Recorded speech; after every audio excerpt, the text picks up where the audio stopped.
I'm a writer. The words sound like they belong to a stranger as they leak my lips and collect throughout my years. Every time I tell someone I'm a writer, they always agree with me and say, you know, you look like an artist. I begin to wonder, what does an artist look like? You see, 2 years ago, when I used to work in finance and wear suits and skinny ties, no one ever said I look like an artist. I got smart driven and here's my number, but never artist. So I begin to wonder, what does an artist look like? Tonight we're having the pin-up, pop-up poetry reading. Yes, I think I read it right. It's for ESP Miami Poetry Festival, and we will be reading. It's 50 poets. We've been meeting every week for the last 4 weeks, and it's been a great group. We've actually bonded, and it's awesome. We really want to develop this into actually having a constant poetry workshop group. But anyway, tonight is about this event, and I hope you enjoy it. We've been working very hard, and yes, actually right here is the organizer, Beatrice Sagara. Well, I was taken with ESP Miami, Scott Cunningham, 2 years ago, and ever since then I wanted to be part of it. This year I went to their planning committee, their planning meeting, and got myself on board. Went to my director, Maria Del Valle, and artistic director, Susan Caraballo, and they were really generous in supporting this. I touch your book and dream of our odyssey in the supermarket and feel absurd. Will we walk all night through solitary streets, the trees add shade to shade? Light out in the houses, we'll both be lonely. We will stroll dreaming of the lost America of love past blue automobiles and driveways, home to our silent cottage.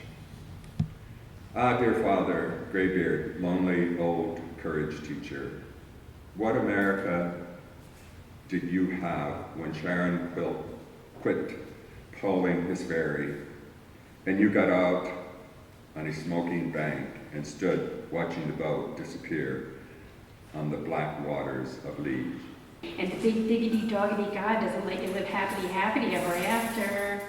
You get to live in two worlds. One in the south, one in the north. One means life, the other sends you towards death. One is eternal summer, and the other is a horrible winter. In the dark winter, you drew lines across your wrists, down your arm, and showed your husband, and he closed the door and watched TV. Why doesn't that fucking guy get you? He doesn't take you seriously? I think it's because you're already dead. But this is where your job is.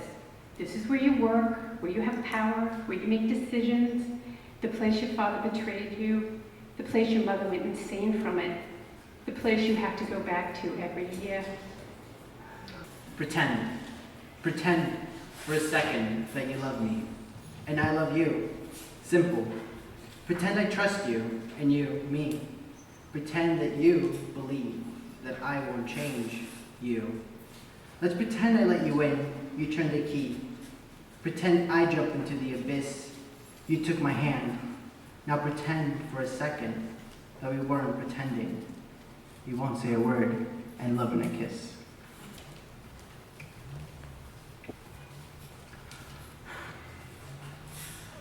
I said I wouldn't write you a poem, because a poem cannot say that I miss you. A poem cannot say that I miss you because a poem does not understand. It is not there when I go to the grocery store and I buy milk, eggs, rice, and chicken. Make sure the milk is 2% ultra pasteurized because I'm lactose intolerant.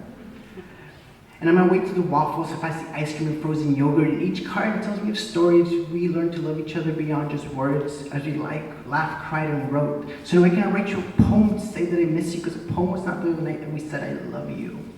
You were sitting on top of me and we were talking about life and what we believed in. You asked me what I believed in, and I told you love. That's when you asked, do you love me? I wanted to say yes, I love you, but I was scared if I did, you would leave. So I tried to explain it to you in mumbles and tumbles, and then you laughed and you said, Bobo, I love you. So I cannot write you a poem to say that I miss you, because a poem did not hear those words, and a poem did not reciprocate those words back that I love you.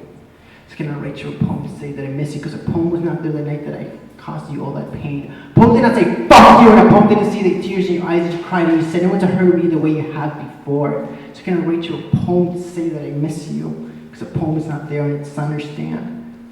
So maybe I write you a letter, but as I reach my hand into my pocket, I realize I do not have a pen for you anymore. I live life because I know death. I seek karma because of irony. I love joy because I felt pain. I seek red because it's change.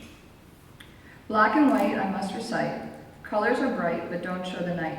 The darkest of days with the grayest of skies. Yes to change, no to its demise.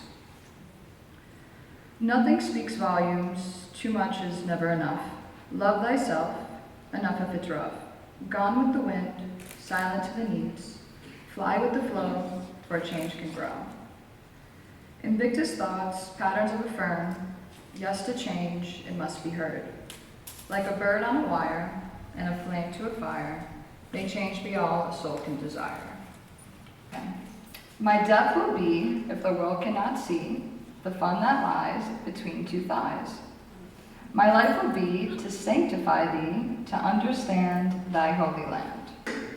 No competition. The soldier of wine and statues of reason cannot compare with the ease of heart and effortless sense of soul. The ocean combines the great powers outside the hands of war and commerce into the great lot of one mind on the fringe circles of collaboration. Skin and culture aside, we are all red on the inside. Born out with inside speculating Godhead in fabric of presentation.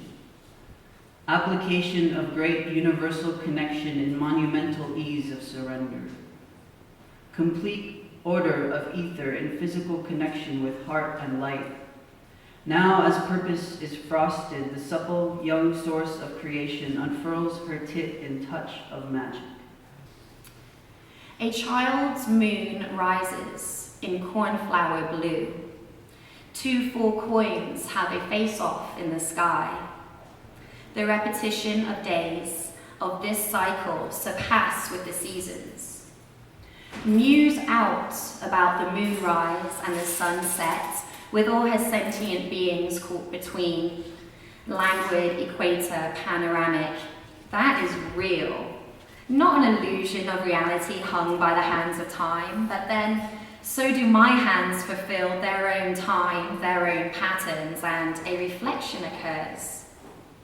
Flirt with your own mystery. By flirt, I mean investigate. Further this notion to be in love without knowing. Buddha said to understand is to love. To understand the unknown and still be at peace with the elusive I that resides within this body. Clarity of thought caught in morning fog. Where will soul anchor? Equinox, orbit out into life's university, the life of the universe. I got that super cool vibe from you guys. I can just feel it inside. It's moving behind these locked lines, and I keep open the mind's eye. We do things so we can congregate and get congruent, so that we strike out on these courses leading to constructive power movements. There's no shifting the wheel now that I got the verbal vehicle. It's on the run, you'll never lock this target or stop it.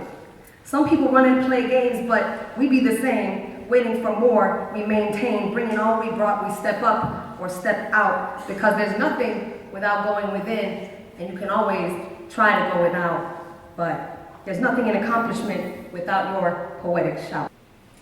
Imagine all the countries and continents, parliaments and the iron fist of world governments, without rule over nature's natural borders, like a room without corners. It's not that hard to do. Imagine us and them being best friends, you and me, from land to land.